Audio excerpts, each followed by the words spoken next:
Warahmatullahi wabarakatuh. Kembali lagi dalam mata kuliah belajar dan pembelajaran. Pada pertemuan ini kita akan membahas tentang hakikat belajar dan pembelajaran. Nah, untuk pertemuan sebelumnya, teman-teman sudah mengerjakan Padlet yang berisi tentang pengalaman belajar teman-teman dan bagaimana pendapat teman-teman tentang ciri-ciri belajar. Nah, untuk membahas itu, mari kita dengarkan materi berikut ini.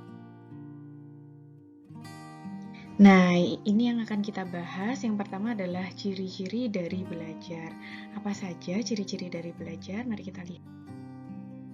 Oke, di sini Bu Asa mengambil 3 ciri-ciri belajar, tapi kalau misalnya teman-teman menemukan ciri-ciri yang lain, monggo silahkan bisa dicatat di buku masing-masing ataupun di laptop masing-masing. Nah, yang pertama dari ciri-ciri belajar adalah belajar merupakan aktivitas yang dapat menghasilkan perubahan dari dalam diri seseorang baik secara aktual maupun potensial, seperti itu. Oke, yang kedua adalah perubahan yang didapat sesungguhnya adalah kemampuan yang baru dan ditempuh dalam jangka waktu yang lama. Jadi di sini ada perubahan tingkah laku dari pembelajar tersebut. Kemudian yang ketiga adalah perubahan terjadi karena ada usaha dari dalam diri setiap individu. Jadi misal kalau teman-teman belajar tentang materi A, teman-teman ingin paham tentang materi tersebut, maka teman-teman harus membaca buku, mencari referensi, ataupun bertanya kepada yang lebih paham tentang materi tersebut. Maka dari situ nanti akan terjadi perubahan dari dalam diri teman-teman tentang bagaimana memahami materi tersebut. Oke, lanjut. Kita membahas tentang hakikat belajar. Nah, di sini hakikat belajar kita nanti akan membahas tentang bagaimana sih pengertian dari belajar. Walaupun sudah ada pengertian dari para ahli, monggo kalau teman-teman mendefinisikan sendiri, asal memang tetap sesuai dengan teori yang ada. Nah, di sini pendapat dari Ganya tahun 1977 menyebutkan bahwa belajar sebagai suatu proses perubahan tingkah laku yang meliputi perubahan kecenderungan manusia seperti sikap, minat, atau nilai dan perubahan kemampuannya, yaitu peningkatan kemampuan untuk melakukan berbagai jenis performance ataupun kinerja. Kemudian ada pendapat lagi dari Sunaryo tahun 1989 tentang belajar adalah suatu kegiatan di mana seseorang membuat atau menghasilkan suatu perubahan tingkah laku yang ada pada dalam dirinya dalam pengetahuan, sikap, dan keterampilan. Oke, dari pengertian tadi bisa kita tarik kesimpulan bahwa di mana belajar itu merupakan perubahan tingkah laku dari seseorang yang misalnya dia belum paham, belum mengetahui apapun, menjadi paham ataupun tahu.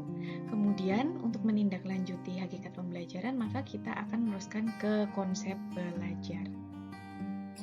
Nah, di mana konsep belajar adalah proses mendapatkan pengetahuan dengan membaca dan menggunakan pengalaman sebagai pengetahuan yang memandu perilaku pada masa yang akan datang. Misalnya, kita belajar memegang gelas, di mana ternyata orang lain memegang gelas dengan tangan kiri, kemudian gelasnya jatuh, mudah terjatuh. Dari situ kita bisa belajar bahwa oh, ternyata memegang gelas dengan tangan kiri itu akan mudah menjatuhkan gelasnya. Jadi lebih baik kita memegang gelasnya dengan tangan kanan, seperti itu. Nah, kemudian tentang konsep belajar, jika ada kontak manusia dengan alam, itu maka bisa disebut dengan experience ataupun pengalaman. Nah, di mana pengalaman yang terjadi berulang kali itu akan menjadi pengetahuan bagi kita, bahwa sesuatu itu bisa kita lakukan ataupun tidak bisa kita lakukan. Oke, di mana memang bisa kita simpulkan kembali bahwa hakikat pembelajaran adalah sistem atau proses membelajarkan subjek didik ataupun pembelajar yang direncanakan, dilaksanakan, dan dievaluasi secara sistematis agar peserta didik atau pembelajar dapat mencapai tujuan-tujuan pembelajaran secara efektif dan efisien, seperti itu.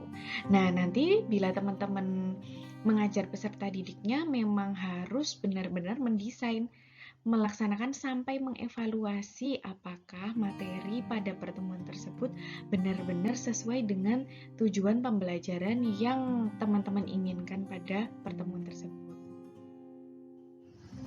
Kemudian kita juga mempelajari pembelajaran sebagai sistem, di mana pembelajaran terdiri dari sejumlah komponen yang terorganisir, antara lain ada tujuan pembelajaran, ada materi, strategi, metode, media, alat peraga, kemudian bagaimana cara mengorganisasi kelas, evaluasi, sampai tindak lanjut. Nah, semuanya ini nanti bisa teman-teman lihat di dalam RPP. Nah, nanti untuk cara membuat RPP, rencana pelaksanaan pembelajaran, bisa teman-teman pelajari di perencanaan pembelajaran. Kemudian kita juga berbicara tentang pembelajaran sebagai proses. Yang pertama tentang persiapan, di mana nanti ketika kita sebelum mengajar harus merencanakan program pengajaran tahunan atau yang biasa kita sebut prota, dan juga program pengajaran semester yang biasa kita sebut promes. Nanti prota sama promes itu teman-teman bisa mempelajari juga di mata kuliah perencanaan pembelajaran, di mana nanti teman-teman akan diajari membuat tabel-tabel untuk membuat prota sama promes. Kemudian teman-teman juga harus menyusun persiapan mengajar atau lesson plan. Kemudian penyiapan perangkat kelengkapan, antara lain ada alat peraga kalau memang membutuhkan, alat evaluasi, kalau sekarang yang kekinian bisa pakai kuis online juga, kemudian buku atau media cetak lainnya. Kemudian yang kedua, melaksanakan kegiatan pembelajaran ini harus mengacu pada persiapan pembelajaran yang sudah dibuat. Nah, persiapan pembelajaran itu seperti yang pertama tadi kita sebutkan, membuat RPP sampai menyiapkan media-media yang akan kita butuhkan untuk mengajar pertemuan tersebut. Kemudian yang ketiga adalah menindaklanjuti pembelajaran yang telah dikelola. Maka setelah kegiatan pembelajaran ini, kita bisa membentuk pengayaan ataupun kita mencari feedback dari peserta didik, dan juga bisa berupa pemberian layanan remedi kalau memang ada beberapa peserta didik kita yang nilainya masih di bawah standar kelulusan minimal. Terima kasih, sampai bertemu dalam materi selanjutnya. Assalamualaikum warahmatullahi wabarakatuh.